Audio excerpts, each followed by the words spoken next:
Hey everyone, welcome back. So today we're doing something a little different. Well, not really different for us, but a deep dive. A deep dive, yeah. And it's going to be a deep dive into this guy, Guy Fisher. Okay. So have you heard of Guy Fisher? I have not heard of Guy Fisher, no. Okay, so this is going to be interesting because his story, I think, has a little bit of everything. We're going to be talking about organized crime, Okay. music, Interesting. and a little touch of Hollywood, right? Wow, okay. Yeah. That's quite a combination. Yeah, so we're going off of his Wikipedia page. And as everyone knows, Yeah. Wikipedia is like a rabbit hole. Yeah, it is. So we're just going to kind of go where it takes us, and we're going to learn about this guy, Guy Fisher. All right. I'm excited. Yeah. So to start, he was born in New York City in 1947. Okay. And fast forward a few decades, maybe like 2-3 decades, Okay. he gets involved with this group called the Council. The council. Yes, and they were like this really powerful African-American crime organization. Right. And they were kind of like running things in Harlem, like a lot of the heroin trade Yeah. in the 70s, early 80s. So this is a time when organized crime was very prevalent in a lot of American cities. Yeah. And I think the council is a really interesting example of how crime and power and race and all these things kind of intersect. Yeah, and they weren't just like pushing drugs. I mean, they were Yeah. kind of like they had their hands in everything. It's like a shadow government Yeah, like or a parallel government, like you said. right. I mean, you have to think about what was happening in Harlem at that time. There was a lot of poverty, neglect from city officials, Yeah. and the council kind of stepped in and filled that void. Right. They provided, a sense of order, even social services in some cases. Oh, wow. Yeah, I mean, and for a lot of people that was appealing. Yeah, it's like they were filling this need, Yeah. right? Definitely. Even if it was, through illegal means. Exactly. And so you can't just look at them as criminals, Right. right? You have to understand the context of the environment that allowed them to gain this influence. Yeah. So Fisher, he starts rising through the ranks of the council. Okay. And then he does something crazy. In 1977, he buys the Apollo Theater. Whoa. The Apollo Theater. Can you imagine? The Apollo Theater, like the Apollo Theater. Yes. Wow, that's surprising. Crazy, right? So, I mean... So that really raises some questions about his motivations. I mean, was he genuinely, an appreciator of the arts? Right. Was this like a money laundering scheme? Was it a power play? What Yeah. was going on? It's hard to say. It's like he's this walking contradiction, Yeah. Like you have this crime lord who's also like this businessman, and he's like a patron of the arts. It's fascinating. Yeah. It reminds me that people are rarely one-dimensional, right? Yes. Even someone who's involved in criminal activities Right. can have other interests, other motivations. Right. Like what was going through his mind, right? Yeah. Like, did he think, oh, I'm going to take the Apollo Theater and turn it into some kind of criminal enterprise? Right. Or was he like, no, I really want to support Black culture and I want to like give back to the community? Right. It's hard to know. Yeah. I mean, and the fact that we're still asking these questions, right, all these years later, Yeah. really speaks to, the power of his story. Yeah. Well- He embodies these contradictions of his time, Yeah, of Harlem, of America even, I think. definitely. So we've got this guy, he's running this criminal organization, he owns the Apollo Theater, like he's on top of the world, right? Yeah, it seems like it. But as we know, every rise has its fall. Of course. And in 1984, he gets arrested. Oh, wow. Yeah. And he's convicted on racketeering, drug trafficking, Yeah. even murder charges. Wow. Okay, so before we move on, can we just unpack that term racketeering a little bit? Yeah. I think, sometimes these legal terms can be a little confusing. Right. Essentially, racketeering refers to a pattern of illegal activities that are carried out as part of an organized criminal enterprise. Okay. So it's not just like one isolated crime. Gotcha. It's about this ongoing criminal operation. Okay, so they're basically saying that Fisher was the head honcho Exactly. of this whole operation, and that's why he gets hit with all these serious charges. Exactly. And the evidence they used to build their case against him came from a pretty unlikely source. Okay. Leroy Nicky Barnes. Leroy Nicky Barnes. Yeah, you know him. I don't think so. Okay, so Barnes was actually a former mentor and rival to Fisher in the drug trade. Wait, so his own mentor turned on him? It's a pretty wild twist, right? Right. Adds this whole element of betrayal to the story. But what makes it even more complicated is that Barnes himself was serving a life sentence at the time. Oh, wow. So why would he testify against Fisher? Yeah, what's his motivation? That's the big question. So the official story is that Barnes felt betrayed by Fisher, both in terms of business and get this, a personal affair. Oh, wow. Yeah. So Barnes claimed that Fisher had a relationship with his mistress. What? And that was the final straw for him. Jeez. Yeah. So, it's like a real life soap opera playing out in the criminal underworld. Right. But, it also makes you wonder if Barnes, facing a life sentence himself, maybe saw this as an opportunity to cut a deal, maybe lighten his own load by helping the authorities take down a big player like Fisher. That's a good point. Yeah. I mean, the source that we've got here, they paint a picture of Barnes as a pretty shrewd operator. Yeah. Like he wasn't someone to be messed with. No, not at all. So it's definitely plausible that, he saw this as a chance to work the system in his favor. Exactly, yeah. And it makes you kind of question the reliability of his testimony, right? Right. I mean, was he driven by a genuine sense of betrayal, or was he just looking out for himself? Right. It's hard to say for sure. Yeah. So we've got this cloud of uncertainty hanging over the whole trial. And in the end, Fisher is convicted. Yeah.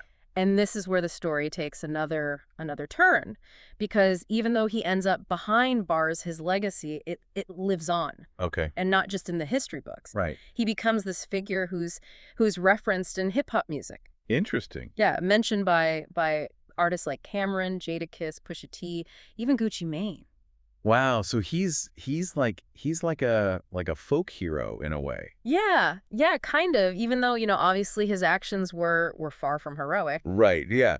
It's more like a cautionary tale, I guess, but also, one that speaks to these complexities of ambition and power and, the realities of the street. Yeah, it's not about, glorifying his crimes, but it's about acknowledging a reality that a lot of artists and their listeners can relate to. Right, yeah. And I think they're drawn to this kind of, raw energy, that sense of striving for something more. Right. Even if the path is, full of danger. Yeah, it's like these artists are using Fisher's story as a mirror to reflect on their own experiences, their own communities. Exactly, yeah. It's about drawing on these larger than life figures to create their own narratives, to explore themes of success, failure, betrayal, resilience. And it's not just music, right?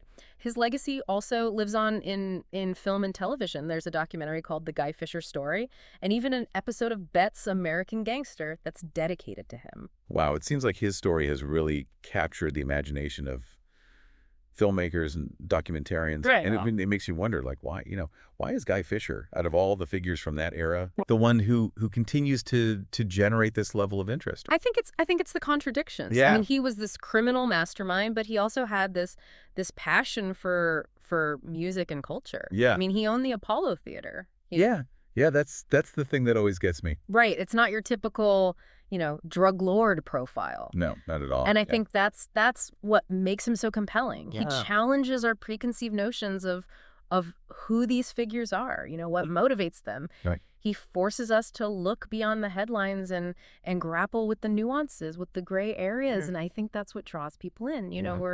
We're naturally curious about the complexities of human nature. Right. We want to understand how someone can be both, a ruthless criminal and a patron of the arts. Yeah.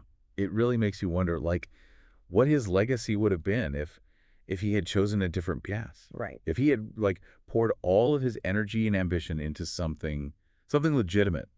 Could he have been, a force for good in Harlem? It's a question we'll never know the answer to, but it's certainly something to think about. It is, yeah. And it speaks to these larger questions about opportunity, about the forces that shape our choices. Yeah. What leads someone down a path of crime versus a path of legitimate success? Are those paths even, mutually exclusive? Right.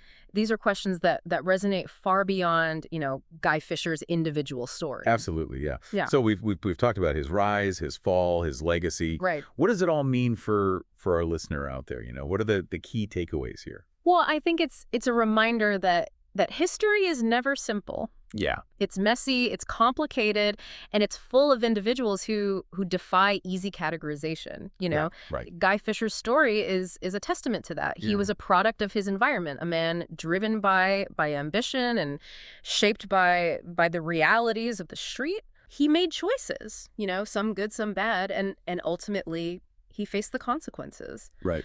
But you know, his story continues to resonate, to spark conversations, and to make us question our assumptions about the world around us. I love that, yeah.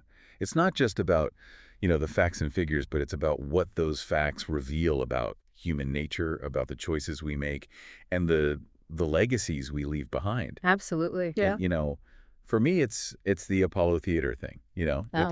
It's hard to separate the man from the venue. Yeah.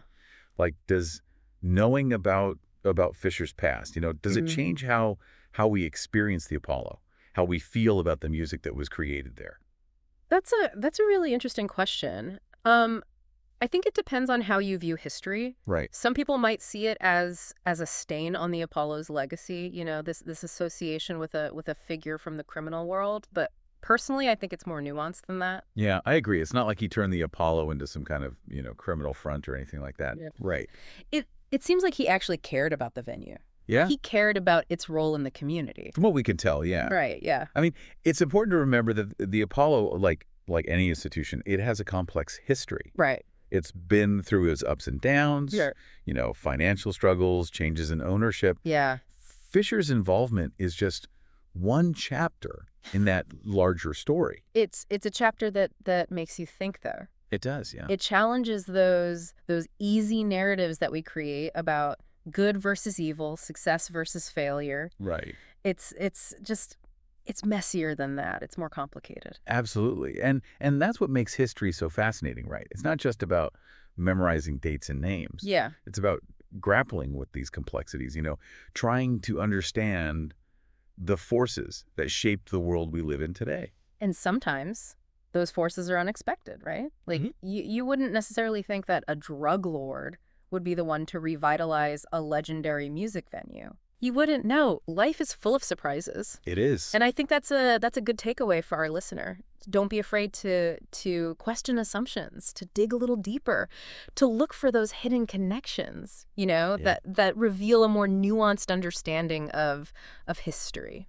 So as we wrap up our deep dive into the life of Guy Fisher, I'm curious, like what stands out to you, the listener? Yeah. What surprised you? What questions are you still kind of wrestling with? Yeah, I think that's the beauty of these deep dives, They spark more questions than they answer. Yeah. And that's a good thing. It means we're engaging with the material, we're thinking critically. Right. We're not just passively consuming information. Exactly. And that's what we hope to achieve with the deep dive, to spark your curiosity. Yeah. To give you a new perspective on familiar topics, and to encourage you to keep exploring, keep learning. And in the case of Guy Fisher, I think his story is a reminder that even those figures who seem larger than life, who operate in the shadows, they're ultimately human. Yeah. They have their motivations, their flaws, their complexities. And by understanding their stories, I think we gain a deeper understanding of ourselves, right, of the world around us. That's a great note to end on. Yeah. So for our listener who's been with us on this journey through the life and times of Guy Fisher, yeah, here's something to ponder as you go about your day. What do you think Guy Fisher's true legacy is? Is it the criminal empire he built? Is it the Apollo Theater? Yeah. Or is it something else entirely? It's a question that deserves more than a simple answer. Yeah. I think that's the beauty of history. Yeah. It's open to interpretation, to debate, right, to ongoing exploration. So keep exploring, keep questioning, and keep diving deep. Yeah. We'll catch you on the next deep dive.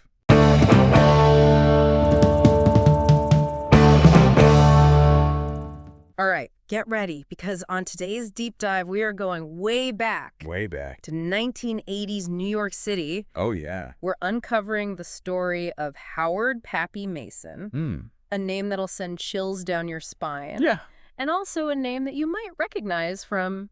From where? from rap lyrics. Oh, wow. That's really interesting. So we're using his Wikipedia entry as our source material to uncover this guy's story. Okay. From building a drug empire to the shocking crime that made him infamous. Right. And ultimately the unexpected way that his name still lives on today. His legacy lives on. His legacy lives on. Yeah, it's fascinating how a convicted murderer can become almost like a cultural reference point. Especially in music. Yeah, exactly. So his story, it's more than just a true crime thriller. I mean, it touches on some pretty big themes like ambition, the price of power. The cost of it all.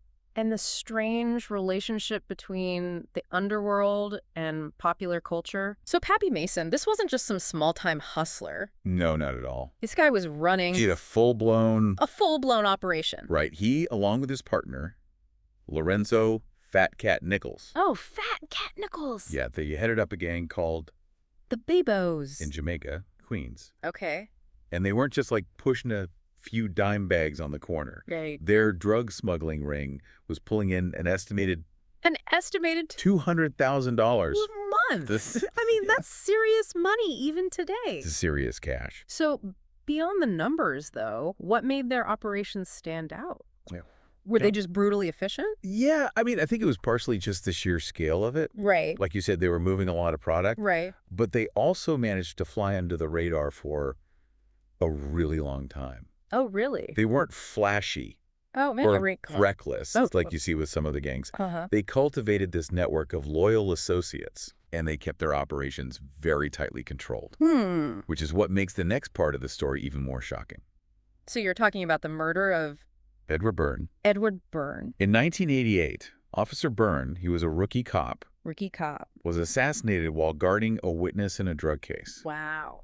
And the truly chilling detail here is that the order for that hit... The order for the hit... came from Pappy Mason. From prison. From prison, who was already serving time on a gun charge. He orchestrated a hit from prison. From behind bars. I mean, that takes some serious cold-bloodedness. It was definitely a statement. Yeah. It wasn't just a crime, it was a message. A blatant attack on law enforcement. And it really sent shockwaves through the city and beyond. So after this... After that, he was public enemy number one. Public enemy number one. I imagine the authorities were coming after him pretty hard. Byrne's murder, it really galvanized the authorities. I mean, the feds launched a massive investigation. And they got their conviction in 1989. Okay. Mason was found guilty on federal charges. Including the murder of Officer Byrne. But his legal battle didn't end there, did it? No, it didn't. No. The sentencing dragged on for another 4 years. 4 years. There were questions raised about Mason's mental competency. Oh, really? Which just added another layer of complexity to this already complicated case. So even in the courtroom, there was all this back and forth, this uncertainty. Yeah, there was always this... surrounding this guy. This cloud of uncertainty. This cloud of uncertainty surrounding Pappy Mason. Yeah, but ultimately... in 1994, he was sentenced to life in prison. Okay. And that could have been the end of the story. Right. Another notorious criminal. Fading into the annals of history. Right. But that's not what happened. That's not what happened. No. This is where things get really interesting. This is where it gets really interesting. So Pappy Mason's story doesn't end in prison. It doesn't end there. It finds its way into popular culture. Into the world of hip-hop. A world of hip-hop. So how did a convicted murderer's name how did it become a reference point in music? What does that say about our fascination with figures who operate outside the law? I'm really curious to find out where this goes. Me too. So stay with us as we dive into the unexpected connection. The unexpected connection between Pappy Mason and the world of hip-hop. So we've established Pappy Mason was this major figure in the drug world, and then there's the Edward Byrne murder. Right. Which is just chilling. Yeah. But now I'm really struggling with this idea of how his name ends up in rap lyrics. Yeah, it is surprising. Right. It's not what you would expect. Yeah, you'd think a convicted murderer. Yeah, especially one who targeted law enforcement. Right. Would just be universally condemned. Yeah, you would think so. Right. But in hip-hop, things aren't always so black and white. Okay, so who are we talking about here? Wow. Which rappers are referencing Pappy Mason? Well, one of those notable examples, and I think maybe one of the earliest examples, comes from Nas. Okay. Nas. Yeah, and he's a legendary rapper from Queensbridge. Queensbridge, so practically Pappy Mason's old stomping grounds. Yeah, pretty much. And for those who aren't super familiar with hip-hop, Yeah. Nas is considered one of the greatest lyricists of all time. Oh, yeah, definitely. Like his storytelling and wordplay. Incredible. It's legendary. Really respect it. So that makes his reference to Pappy Mason all the more interesting. Yeah, and it's not just a casual name drop. Like it's woven into the fabric of his song. Which song? It's in his song, The World Is Yours, from his debut album, Illmatic. Okay. And he says, the mind activation react like I'm facing time like Pappy Mason with pens I'm embracing. Wow. So he's drawing a parallel between his own craft, writing lyrics, and Pappy Mason's life in prison. Yeah, where writing letters might have been. Like his main form of communication. His main form of communication, yeah. So it's like finding power and expression in a confined space. Exactly. And this isn't the only time Nas mentions Pappy Mason, is it? No, he mentions him in several other songs. Really? Across multiple albums. What? Like in Get Down from God's Son. Just a Moment from Street's Disciple. What do you think Nas saw in Pappy Mason that kept bringing him back to that reference? Well, I mean, I think it might have something to do with Nas's own reputation as like a street poet. Right. Someone who tells these really raw, unflinching stories about life in the projects. And they both came from similar backgrounds. Yeah, in a way, they were both products of their environment. Right. Navigating a world where survival often meant operating outside the law. Yeah. And maybe Nas saw in Mason this kind of tragic hero. Someone who did achieve a level of notoriety, right, albeit through criminal means. So it's not about glorifying the crime, but more about understanding the complexities. The complexities of these figures. And the forces that shape them. Yeah. And you see this same theme, this idea of like navigating the streets and the allure of power, in another example. I like you. 50 Cent. 50 Cent. Now he rose to fame. Early 2000s? Yeah, early 2000s with his hardcore gangster rap. Right. So in a way, it's not surprising to find Pappy Mason's name in his music. Right. But it's still interesting how he uses the reference. So how does he? Well, he directly references both Mason and Fat Cat Nichols in his song Ghetto Quran, Forgive Me. Okay. And that song kind of reflects on the violence and betrayals that were rampant in that world. Right. And there's almost this disappointment.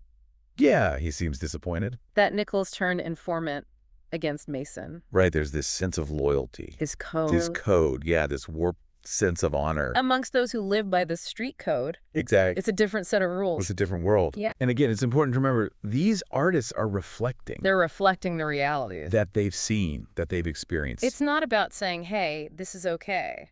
No, it's about showing... This is what it is. It's about showing a side of the world that most people don't see. And these references to Pappy Mason, they aren't confined to just American hip-hop, are they? No, not at all.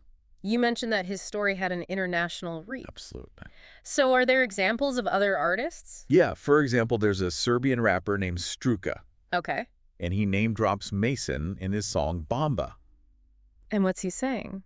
Well, he's comparing his own street cred, his influence, to that of Pappy Mason. Like he sees him as this legendary figure. Yeah, he sees him as this almost like larger-than-life figure. So the fascination with Pappy Mason... It crosses borders. It crosses borders. Yeah, it speaks to this global interest. In figures who operate outside the law.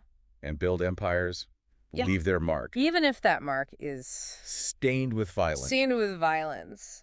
And it's not always about just notoriety. Right. There are also cases where artists use Pappy Mason to represent resilience. Okay. Like French rapper Booba. Oh, okay. He mentions Mason in his song Call It By Two. What was he getting at there? Well, he seems to connect with Mason's ambition. Like this relentless pursuit of his goals? Yeah, even though they were channeled in these destructive ways. It's interesting how all of these different artists... From such different backgrounds? Yeah, find different meanings in his story. It's like he's become a blank canvas for them. Right, they're projecting their own interpretations onto him. Yeah, like power, ambition, the struggle against the odds. It really highlights how these figures, even when they're reviled for their actions, can become these cultural touchstones. They spark debate. Yeah, they challenge our ideas. Yeah, force us to confront these uncomfortable truths. And speaking of challenging norms, we have to talk about Kendrick Lamar. Oh, yeah. His 2013 bit cipher verse. That was a powerful verse. It was. He mentions Pappy Mason in there. He does. And Kendrick, for anyone who doesn't know. One of the most influential rappers of our time. Yeah, and known for his complex lyrics and social commentary. Absolutely. So I'm really curious. It's a really interesting reference. Yeah, how's he using it? It's actually more subtle than some of the other examples. Okay. But given his stature, it carries a lot of weight. Right. It seems like he's using Pappy Mason to comment on something bigger. Bigger than just the man himself. Yeah, like the cycle of violence and poverty. How they can trap people. Exactly. So it's not about glamorizing Pappy Mason. No, it's using his story to examine those larger social issues. And that's what's so compelling about this whole thing. Pappy Mason. His legacy extends beyond just his crimes. Yeah, he's become a symbol. Yeah, like a cautionary tale. And even a source of inspiration. Right. It really makes you think about the complexities of human nature. And the forces that shape our choices. And there's one more place where Pappy Mason pops up in popular culture. And this is in the Netflix series Luke Cage. Oh, that's right. It's a brief mention. It's a quick reference. But it's enough to let the viewers know. We're dealing with serious players here. Yeah, like his name carries that weight. Absolutely. It shows how deeply ingrained his name has become. In our culture. In our cultural consciousness. So what does it all mean? Yeah, why this fascination? And why are we still talking about this guy? Why are we so drawn to figures like Pappy Mason? Especially in a world where we say we value law and order. It's a great question, and I think it speaks to our innate fascination with the dark side of human nature. Like we're simultaneously repelled by these figures. It's like we're looking into this world. That's both terrifying and thrilling. Yeah.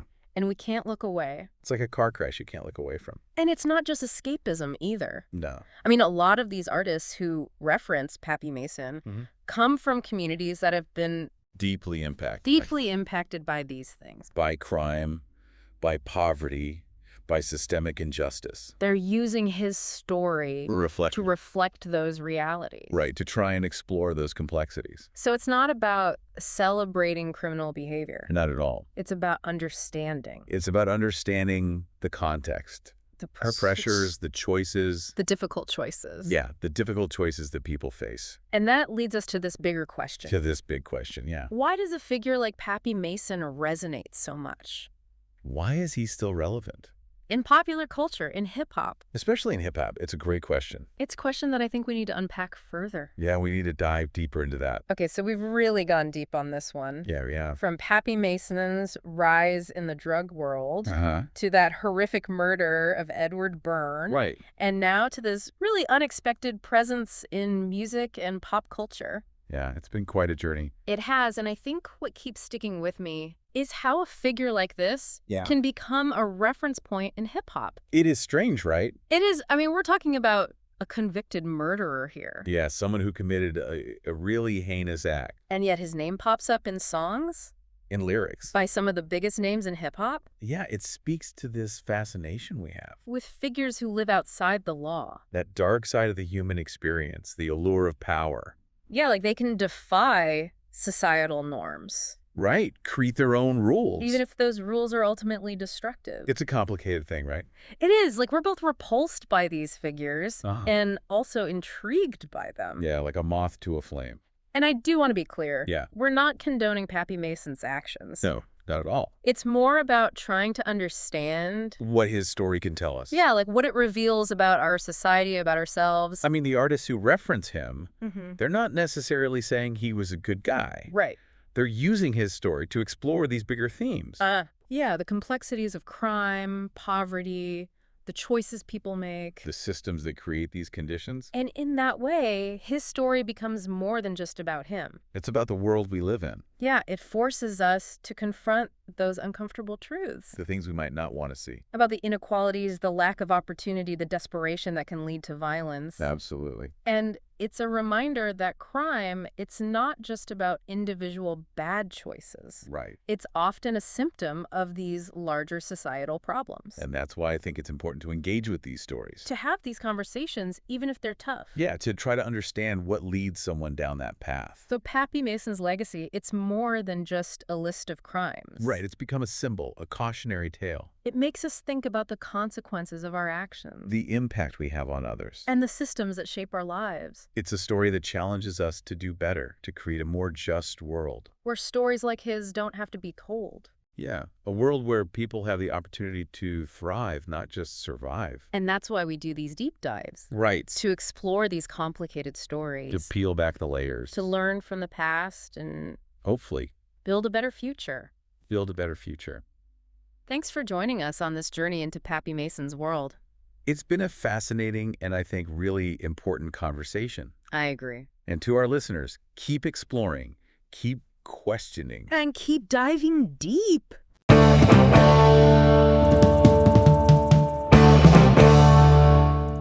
Hey everyone, and welcome to this deep dive into the life of Huey P. Newton. Huey P. Newton. Yeah, so you probably know him as a co-founder of the Black Panther Party. Right. I mean, that image of him in the beret, yeah, it's hard to forget. Very striking. But we're going to go beyond the headlines today. Okay. We're going to take a closer look at the man behind the symbol. That's right. We're going deep into the source material that you provided. Yes. Which are excerpts from Newton's Wikipedia entry. That's right. Now, Wikipedia can be a great starting point. Yeah. It offers kind of a broad overview, but also some really intriguing details. Exactly. And that's our mission today, to go beyond that surface-level understanding of Newton. You know, we're going to explore his intellectual side, his impact on the community, and yes, we'll discuss the controversies that surrounded him. It's going to be a fascinating journey, uncovering the complexities of a man who was both brilliant and flawed, a revolutionary and a scholar.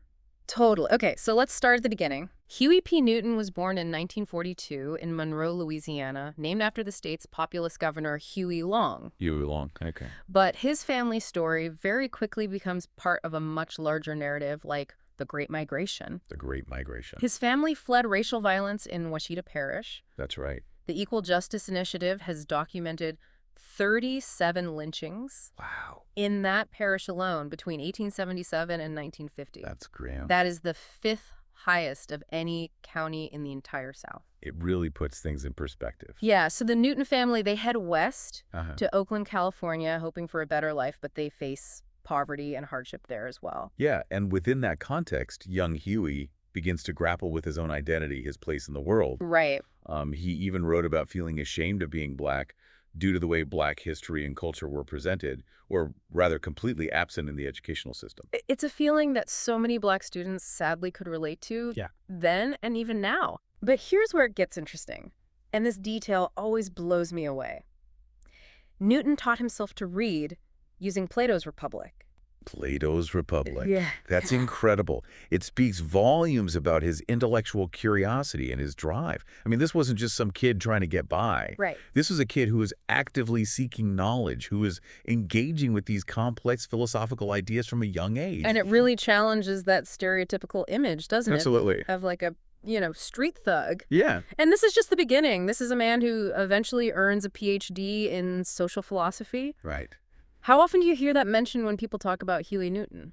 Not often enough. It changes the whole frame of reference. Totally. And it's important to note that his dissertation wasn't some abstract philosophical treatise either. Yeah. It was titled War Against the Panthers, a study of repression in America. Wow. So he was directly analyzing the forces that he saw working against the Black community, the forces he was actively fighting against in his own life. So we see this connection, right, between his intellectual pursuits and his activism. Yeah. It's not just theory for him. No. It's about understanding the world in order to change it. Exactly.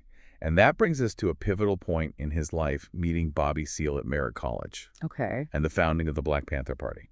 So before we dive into the Black Panthers, I'm curious about this period at Merritt College.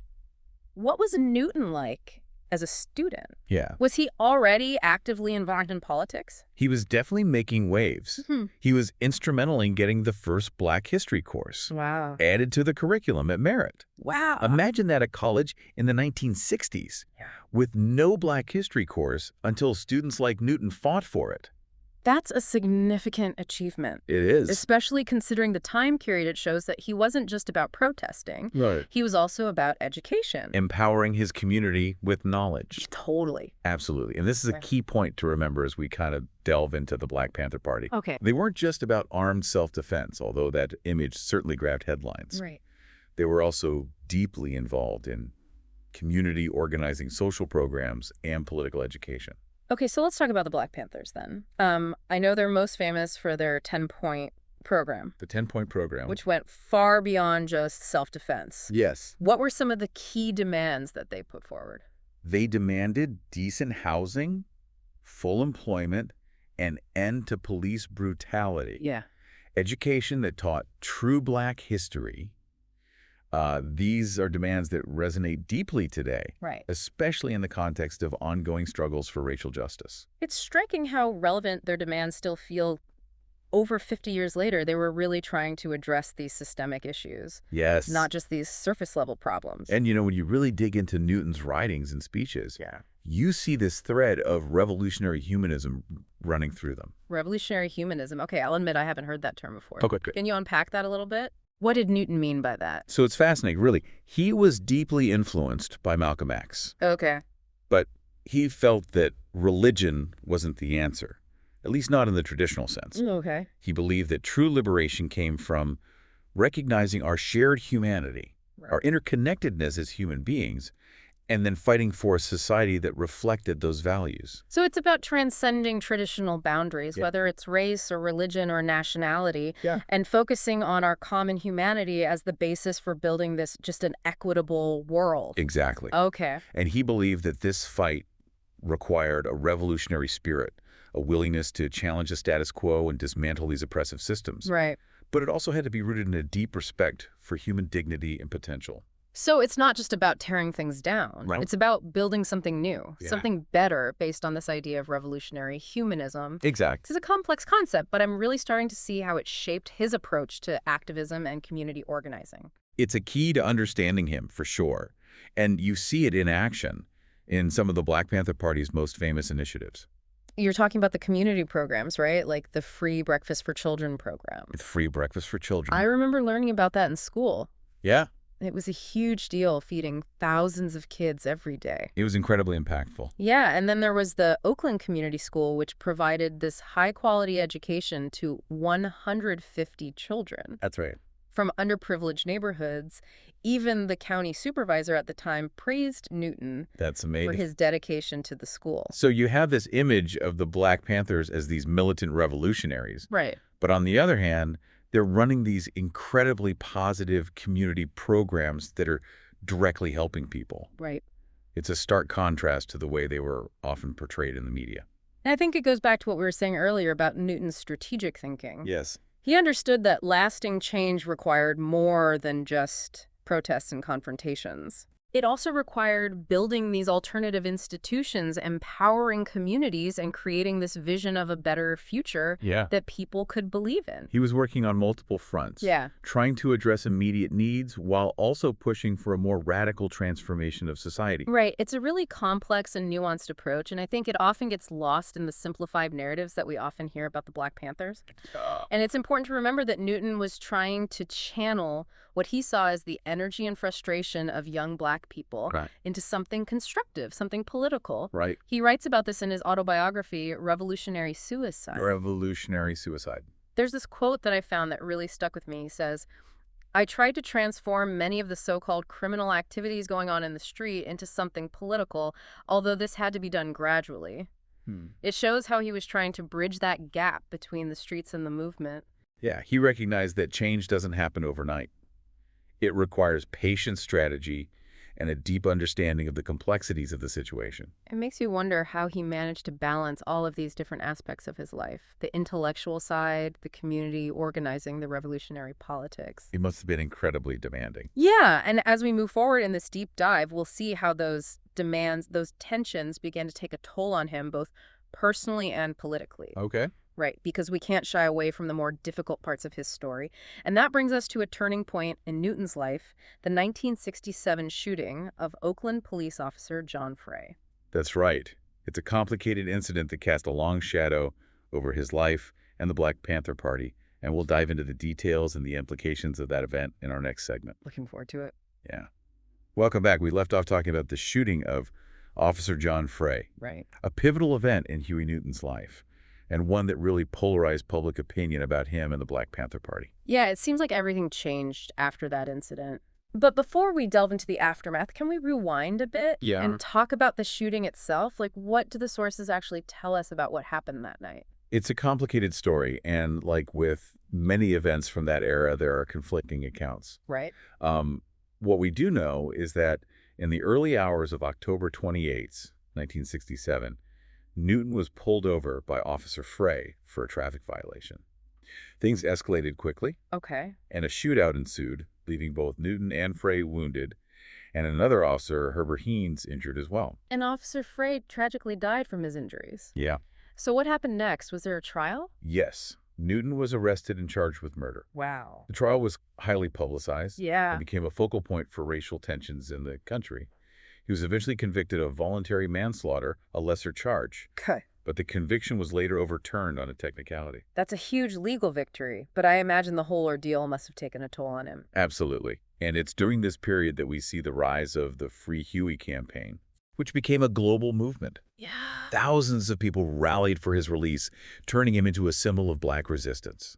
I remember seeing those images, the posters, the demonstrations, the slogans. It was such a powerful movement. It really captured the attention of the world. Yeah, it spoke to the broader issues of racial injustice and police brutality. Right. They were at the heart of the Black Power movement. Totally. And in a way, Newton's imprisonment became a rallying point. Yeah. A symbol of the systemic oppression that Black people were facing. It's interesting how individuals can become these larger-than-life figures, almost embodying a cause. Right. Do you think that weighed on Newton, that sense of being a symbol, like a spokesperson for a whole movement? I think it must have been a heavy burden to carry. Yeah. And as we'll see, the pressure only intensified after his release from prison. The post-prison years are marked by a series of triumphs and tragedies. Oh, wow. A real roller coaster ride. So let's talk about that period. What happens after Newton is released? Does he jump right back into leading the Black Panther Party? He tries to, but things had shifted. The party was facing internal conflicts, government surveillance, Right. increasing pressure from law enforcement, and Newton himself was grappling with his own personal demons. You're talking about the accusations of drug use, paranoia, and violence that started to surface during that time? Exactly. There were multiple allegations against him, Yeah. including the 1974 shooting of Kathleen Smith, a 17-year-old in Oakland. That's a difficult topic to discuss, but Yeah. it's important to address. Right. What do the sources tell us about this incident? Well, the sources paint a complicated picture. According to reports, Smith was a sex worker, Okay. and there was an altercation with Newton that ended with her being fatally shot. Hmm. There were witnesses, Right. but the case was ultimately dismissed after 2 trials resulted in hung juries. So there was never a definitive resolution to the case? No, and that's part of what makes it so difficult to unpack. It's a tragic situation all around. Yeah. A young woman lost her life, and the circumstances surrounding her death remain shrouded in uncertainty. Right. And this wasn't the only accusation against Newton during this period, right? Right. There was also the alleged assault on his tailor. Yes. In 1974, he was accused of pistol whipping his tailor in a dispute over payment. He was arrested and released on bail, but this incident, along with the pending charges in the Smith case, led him to flee to Cuba Wow. with his girlfriend Gwen Fontaine. So he goes into exile. Right. That must have been a difficult decision to leave the country, to leave the movement that he had built. It was a turning point for Yeah. sure. And I think it speaks to the pressure he was under, both from the legal system and from within the Black Panther Party itself. Yeah. There were growing concerns about his leadership, Right. his stability, and his ability to effectively guide the movement. It sounds like things were falling apart around him. Yeah. What happened to the Black Panther Party during this time? With Newton in exile, Elaine Brown stepped into the leadership role. Okay. She brought a new perspective and focus to the party, Okay. emphasizing community organizing and political education. But the party continued to face challenges both internal and external. So Newton is in Cuba, the Black Panther Party is struggling, and back in the U.S. there are these unresolved legal issues hanging over his head. Yeah. What happens next? Does he stay in Cuba indefinitely? He remains in Cuba for several years. Okay. But in 1977, he makes a surprising decision Okay. to return to the U.S. to face trial for both the Smith murder and the assault on his tailor. Wow. That's a bold move. He could have stayed in Cuba, avoided the whole ordeal. Why do you think he came back?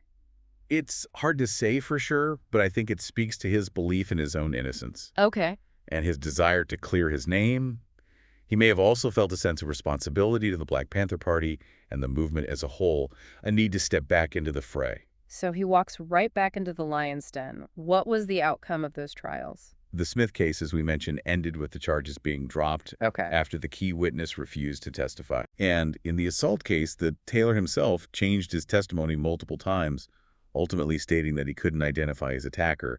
This led to Newton's acquittal on the assault charge. Wow. So he's cleared of both charges, but the shadow of these accusations lingered, didn't it? Yeah. And there's this other disturbing incident that surfaces later, the alleged attempt to assassinate Crystal Gray, the key witness in the Smith case. Yeah, that's a chilling story, according to the sources. 3 Black Panthers attempted to kill Gray, but they mistakenly targeted the wrong house and ended up in a shootout with the occupant. Oh, wow. One of the Panthers, Lewis Johnson, was killed and the other 2 fled. And one of the surviving assailants, Flores Forbes, ended up being shot and paralyzed in the Nevada desert. Wow. He claimed that he and his accomplice were supposed to be killed to eliminate any witnesses to the attempt on Gray's life. It's a disturbing episode. And while Newton denied any involvement, it further fueled suspicions. Right. And added to the growing narrative of him being a dangerous and unpredictable figure. It's a lot to process. You know, these violent incidents, the accusations, the exile, the trials. It's a far cry from the hopeful vision of revolutionary humanism that we talked about earlier. It is, and I think it raises some difficult questions about the nature of revolution.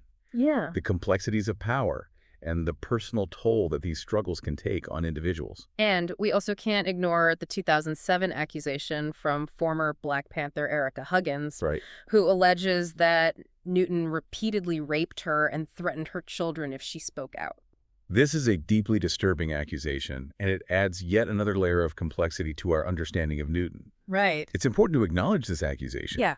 But we also have to recognize that it came decades after the alleged events, and Newton was never charged or tried for these crimes. We can't adjudicate this here, but it's a part of the historical record that can't be ignored.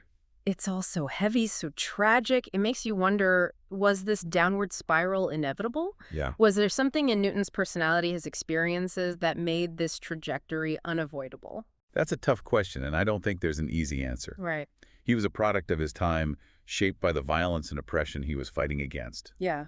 But he was also an individual who made choices, some of which had devastating consequences. It's a reminder that even those who fight for justice are human. Yes. Capable of both great good and terrible harm. Their stories are rarely simple, and our understanding of them needs to reflect that complexity. Absolutely. And I think it's also a reminder of the importance of listening to and believing survivors, even as we grapple with Newton's legacy. Right. We can't dismiss or minimize the pain of those who accused him of violence and abuse. So where do we go from here? How do we make sense of this complicated, often contradictory figure? Yeah. A man who earned a PhD, founded a movement, inspired millions, but also left this trail of pain and destruction in his wake. That's the challenge, isn't it? We can't erase the good he did, Right. nor can we ignore the harm he caused. And then there's his death in 1989, shot dead on an Oakland street. Right. The killer, Tyrone Robinson, claimed his motive was to advance in a prison gang. It's such a tragic, senseless end to his story. A man who dedicated his life to fighting against violence becomes a victim of the very forces he tried to combat. It's a heartbreaking irony, and it underscores the complexities of his legacy. Was he a revolutionary who ultimately succumbed to the forces he was fighting against? Right. Or was he a flawed individual whose personal demons overshadowed his achievements? These are questions that historians and scholars continue to debate, and ultimately it's up to each individual to engage with the evidence, grapple with the contradictions, and come to their own conclusions about Huey P. Newton's place in history. What's crucial is that we don't shy away from those difficult conversations. We need to explore the nuances, challenge our own assumptions, and resist the urge to simplify or sanitize the past.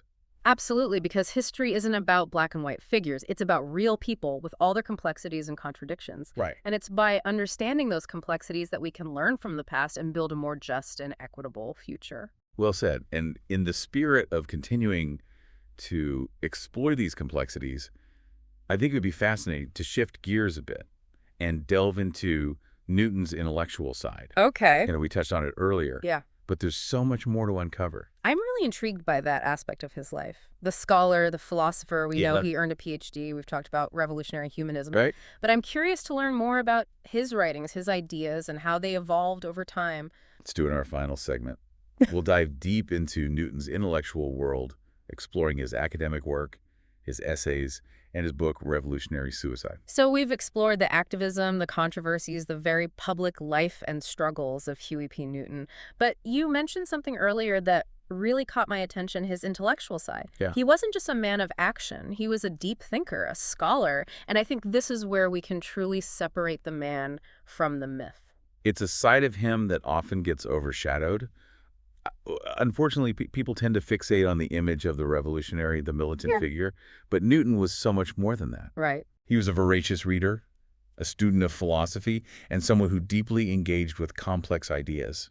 You mentioned that he actually earned a PhD, which in itself is an incredible accomplishment, but to do that while also leading a movement facing legal battles, Right. dealing with all the chaos that surrounded him, it's mind-boggling. It speaks to his intellectual capacity and drive. Yeah. And his dissertation wasn't just some dry academic exercise either. It was titled War Against the Panthers, a study of repression in America. Wow. So he was using his academic work to analyze the very forces that he saw working against the Black community forces he was actively fighting against in his own life. That's a powerful statement. It is. He wasn't content to just be an activist. He wanted to understand the underlying structures of power, the historical forces that shaped the Black experience in America, and that's what led him to pursue a PhD. He was seeking knowledge as a tool for liberation, and it wasn't confined to his academic work. Newton was also a prolific writer. He authored essays articles, and even a book, Revolutionary Suicide, which is part autobiography, part philosophical treatise. I've always been struck by that title, Revolutionary Suicide. It seems to suggest a certain fatalism, a recognition that radical change often comes at a great personal cost. It's a provocative title, for sure, and I think it reflects Newton's evolving worldview. He grappled with the contradictions of revolution, the violence inherent in the struggle for liberation, and the toll it took on individuals and communities. In his book, there's a quote that has always resonated with me. He says, "I tried to transform many of the so-called criminal activities going on the street into something political, although this had to be done gradually." It speaks to his strategic thinking, his understanding that lasting change requires more than just anger and passion. Right. It requires a plan, a long-term vision. He wasn't naive about the challenges. He recognized that change wouldn't happen overnight and that it would require a multifaceted approach he had to navigate the complexities of street life, the realities of power, and the need to build a movement that could sustain itself over time. But he wasn't working in a vacuum.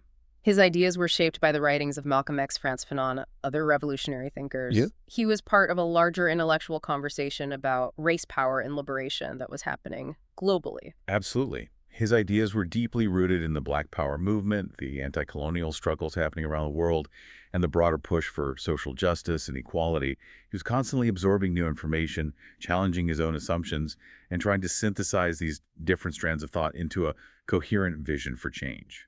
And it's clear that his ideas resonated with people. The Free Huey campaign, his visit to China, the attention he received from scholars and activists, all of this speaks to his influence and the power of his message. He had a way of articulating the frustrations and aspirations of a generation that was yearning for something more, something better. And even though his life was cut short, his legacy continues to inspire and provoke us. This deep dive has been eye-opening. I came into this with a certain image of Huey Newton in my mind, the revolutionary icon. But what I've discovered is a much more complex and nuanced individual, a brilliant mind, a flawed human being, and someone who is constantly wrestling with the challenges of his time. It's a reminder that history is rarely simple. The people who shape our world are often a mix of contradictions and complexities. And it's by engaging with those complexities that we can truly learn from the past and build a more just and equitable future. I think that's a great place to end this deep dive. We've covered a lot of ground. His early life, the founding of the Black Panther Party, the controversies, his intellectual pursuits, and his tragic death. It's been a journey, to say the least. It has, and I hope that for our listener, this deep dive has sparked a curiosity to learn more, to dig deeper into Newton's writings, his speeches, and the history of the Black Panther Party. Because there's always more to uncover, more to understand, and by engaging with the past with all its complexities and contradictions, we can better navigate the present and shape a future that is more equitable and more humane for all. Well said. And on that note, I want to thank you for joining us on this deep dive into the life and legacy of Huey P. Newton. Until next time.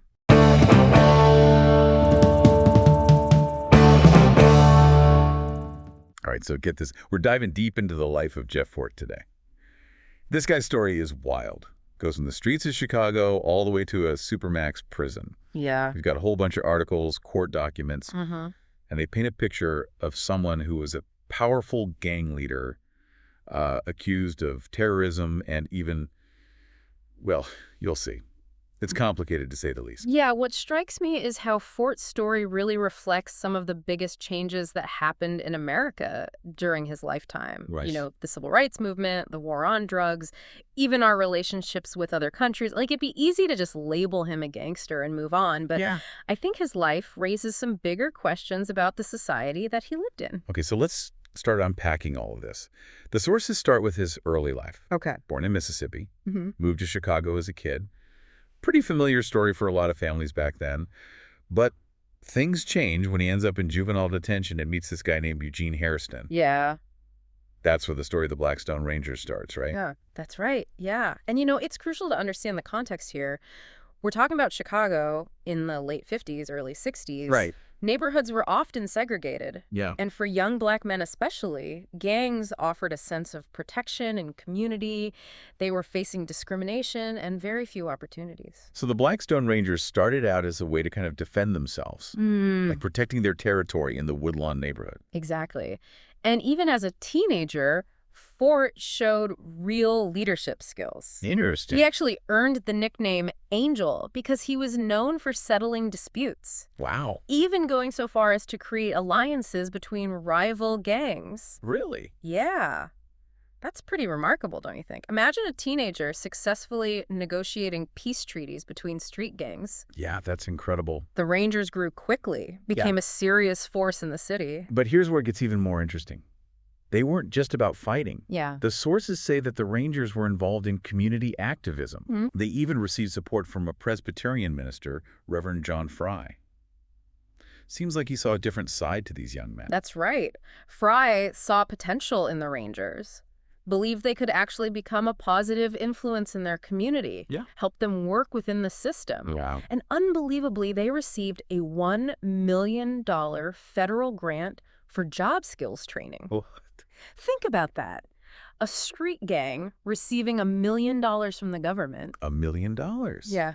That's a lot of faith in their ability to change. Yeah. It really makes you wonder if things could have gone differently, especially considering what happened later. Yeah. This was a time when people were really looking for ways to address social problems. And I guess some people saw the Rangers as a potential solution. Absolutely. It really raises questions about the impact that Grant might have had. Yeah. What if things had gone differently? And then there's this incredible detail about Fort being invited to President Nixon's 1969 inauguration ball. He declined, right? I read he sent some of his top guys instead. Yes, he did. Now, was that a calculated move? A way of distancing himself from the establishment, or just a reflection of his priorities at the time? Yeah. It's hard to say for sure, but it definitely adds another layer of complexity to the story. Yeah. You have this young man rising to power during a time of immense social change, Right. caught between this world of community activism and this descent into a criminal enterprise, and we're just getting started. Okay, so we've got the Blackstone Rangers as a major force in Chicago with Jeff Fort at the helm. But things are about to change dramatically, right? I mean, this $1 million grant, all the attention, probably put a huge target on their backs. Yes, and another major shift comes in 1966 when Eugene Hairston, the original leader of the Rangers, is imprisoned. This becomes a crucial turning point. Oh. Fort takes complete control and renames the gang the Almighty Black Pea Stone Nation. Okay. And that's when a new and much darker chapter begins. So with Hairston out of the picture, Fort takes the reins and the Black Pea Stones enter a new era. But it seems like this was a turning point towards more serious criminal activity. What was behind that shift? Well, it's a complex issue. Yeah. But it seems that the allure of power and money, combined with increasing pressure from law enforcement, kind of pushed the Black Pea Stones further into the criminal underworld. Right. We see a move towards more organized crime robberies, extortion, control of the illegal drug and sex trades in the South Side. Yeah. It's a pattern we've seen with other gangs where the desire for control and wealth often leads down a dangerous path. Yeah. But Fort's story is even more complicated than that, especially when you consider that $1 million grant they received. Yeah, that's a fascinating piece of the puzzle. Yeah. What happened with that money? Did the government just turn a blind eye, or was there some kind of accountability? There was definitely accountability, and it came back to haunt Fort. Huh. An investigation was launched into the use of those funds. Okay. And Fort was summoned to testify before a Senate committee. And here's where we see that defiant streak in Fort again. Right. He basically introduced himself and walked out of the hearing. Wow. He was later found guilty of contempt of Congress. So, It almost seems like a deliberate act of rebellion, yeah. a refusal to play by the rules of a system he felt had failed him and his community. It's almost like he was trying to make a statement, showing that he wouldn't be controlled by the same forces that, in his view, had oppressed his community for so long. Yeah. It's a powerful image, him walking out of that Senate committee. It really is. And then while he was serving time in Leavenworth Penitentiary, another significant event happens. Fort converts to Islam and takes the name Prince Malik. Okay. This is a major shift. Right. And it has left people wondering about his motivations. Was it a genuine spiritual awakening, or was there something more strategic going on? That's a question that's still debated today. Yeah. Some people believe it was a sincere spiritual transformation, Right. while others see it as a calculated move, maybe to gain influence within the prison system, or as a way to protect his operations from law enforcement scrutiny. Right. It's also worth noting that this was a time when interest in Islam was growing among African Americans. Right. So Fort's conversion might have been a way to connect with that movement and expand his base of support. It's interesting how religion played such a complex role in his life. Yeah. On one hand, he had the support of Reverend Fry in the early days, and then later, he embraces Islam and uses it to shape his own movement. Exactly. Wow. Religion seems to have been both a source of guidance and a tool for Fort. Right. And it's hard to disentangle those two aspects. Yeah. But one thing is certain. But his leadership within the gang continued even from behind bars. So Fort is leading this increasingly powerful and organized criminal enterprise. Yeah. All while navigating the complexities of his newfound faith. Right. And all of this happens before the 1970s even hit. Yeah. But I know the story takes an even more intense turn as we move into that decade. Right. What happens next? You're right. Things escalate quickly in the 1970s. Yeah. Ford is released from prison and relocates to Milwaukee for a while. Okay. During that time, he becomes involved with the Moorish Science Temple. Interesting. And upon his return to Chicago in 1978, he completely rebrands the Black Peace Stones, Wow. changing the name to the El Rukn tribe of the Moorish Science Temple. Okay. El Rukn meaning the pillar in Arabic. Another name change. Yay. Another transformation. It seems like Fort was constantly adapting, almost like a chameleon changing colors to fit his surroundings. Yeah. What was behind this particular shift? It's difficult to say for sure, Okay. but some experts speculate that adopting this new religious identity was a tactic to avoid law enforcement surveillance. Oh. The FBI had been keeping a very close eye on the Black Peace Stones for years, Right. and this move might have been a way to operate under the radar, claiming religious freedom as a shield for their activities. Yeah. It was a clever strategy if that was indeed the intention. It makes sense. And I know that the El Rukn weren't just about street crime anymore. Right. Their operations became much more elaborate, right? Yes, they did. The El Rukn were heavily involved in drug trafficking, especially heroin and cocaine. Oh, for They moved beyond the streets and established connections with international cartels, becoming a major player in the drug trade. Wow. What's even more remarkable is that even when Fort was incarcerated on drug charges in the early 1980s, Okay. he continued to run the El Rukn from prison. He was essentially running a criminal empire from behind bars. Yes. How is that even possible? Through a combination of loyal lieutenants and a seemingly endless stream of phone calls, Wow. Fort had an incredible ability to inspire loyalty and obedience. Yeah? He was charismatic, a gifted speaker, but he was also ruthless in dealing with anyone who betrayed him. It's both fascinating and terrifying to think about him wielding that much power from within a prison cell. Yeah. And then, of course, there are the allegations of terrorism, which take this story to a whole other level. Yes. That's when things take a truly shocking turn. Right. In the mid-1980s, while Fort was serving time in Texas, the FBI uncovered a plot involving the El Rukn and the Libyan government. Wait, Libya. As in Muammar Gaddafi's Libya. This is where it starts to feel like something out of a spy thriller. You're telling me, It seems that Fort, through various intermediaries, had actually struck a deal with Libyan officials. What? The El Rupt would carry out terrorist attacks on U.S. soil in exchange for money and weapons. Wow. It was a shocking revelation, and it sent shockwaves through the country. What kind of attacks were they planning? The details are still classified, Okay. but the FBI believes they were considering targets like government buildings, airports, maybe even the White House. This was during the height of the Cold War, remember? Right. A time of extreme tension between the U.S. and Libya. So Fort went from a street tough to an alleged international terrorist mastermind. Mm-hmm. It's almost too incredible to believe.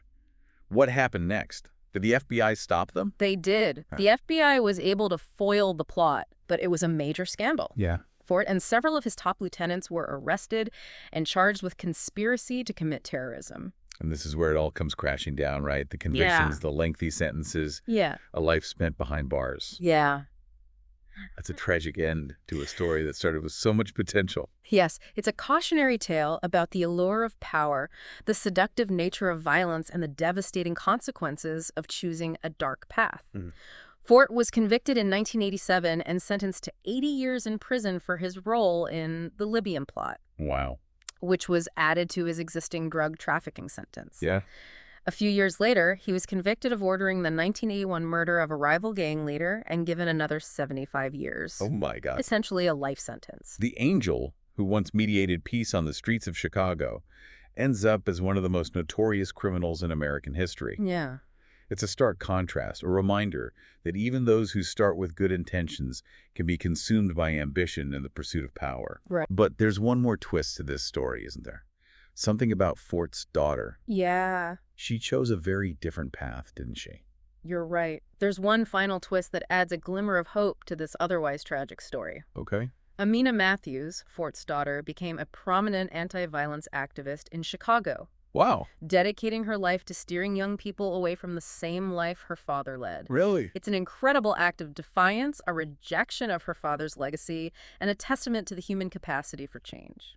It's incredible to think that while Jeff Fort was serving multiple life sentences in one of the most secure prisons in the world, his own daughter was out there actively working to dismantle the very system he helped create. Talk about a powerful rejection of a parent's legacy. It really is. It makes you think about the complexities of family, the impact of upbringing, and the choices we make despite our past. Amina Matthews saw firsthand the destruction caused by her father's choices and decided to dedicate her life to creating a different path for herself and for other young people at risk of falling into the same cycle of violence. She was even featured in that award-winning documentary, The Interrupters. Right? That film had such a profound impact on me, showing the real-life struggles and triumphs of people trying to break free from the grip of gang culture. Yes, she was one of the central figures in that film. It showcased the work of these incredibly brave individuals who put themselves in harm's way to mediate gang conflicts, trying to prevent violence before it erupts. They step into situations that most of us would run from, and they do it with compassion and a deep understanding of the forces that drive young people towards gangs. It's such a stark contrast to the world Jeff Fort inhabited, a world of violence and retribution. It's almost Shakespearean, this idea of redemption through a child defying the sins of the father. It certainly adds another layer to this already multifaceted story, and it raises an important question. How much of Jeff Fort's path was determined by his circumstances? He grew up in poverty, experienced racism and discrimination, and had limited opportunities. Did society fail him in some way, pushing him toward a life of crime? Or was it ultimately a series of choices he made that led him down this destructive path? That's a really tough question. It's easy to condemn someone for their actions, but can we truly separate the individual from the environment that shaped them? I mean, how much free will do we really have when we're constantly battling against systems that seem designed to hold us back?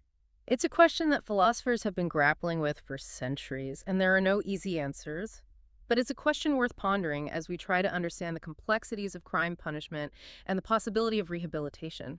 Jeff Fort's story challenges us to look beyond the surface and consider the deeper societal forces that contribute to the cycles of violence and poverty. So as we wrap up this deep dive into the life of Jeff Fort, I'm struck by the twists and turns, the contradictions, and the sheer magnitude of his story.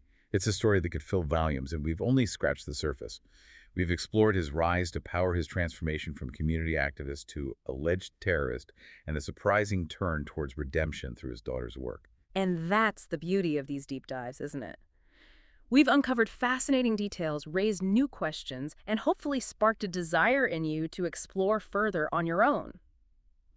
Jeff Fort's life offers a glimpse into a turbulent period of American history and forces us to confront uncomfortable truths about our society. Exactly. If you're intrigued by what you've heard today, I highly recommend checking out The Interrupters. It offers a powerful and moving look into the work of Amina Matthews and others like her who are trying to break the cycle of violence and offer young people a path toward hope and healing. And as you watch it, or as you continue to explore this topic, consider these questions. What choices would you have made if you were in Jeff Fort's shoes? How much of our destiny is shaped by circumstances beyond our control, and how much is determined by the choices we make? Those are powerful questions to reflect on, and they're the kind of questions that stay with you long after the deep dive is over. And that's what makes this journey so rewarding. We've gone beyond the headlines and delved into the complexities of a life filled with both darkness and light. So until next time, keep exploring, keep questioning, and keep diving deep. There's a whole world of fascinating stories out there waiting to be discovered.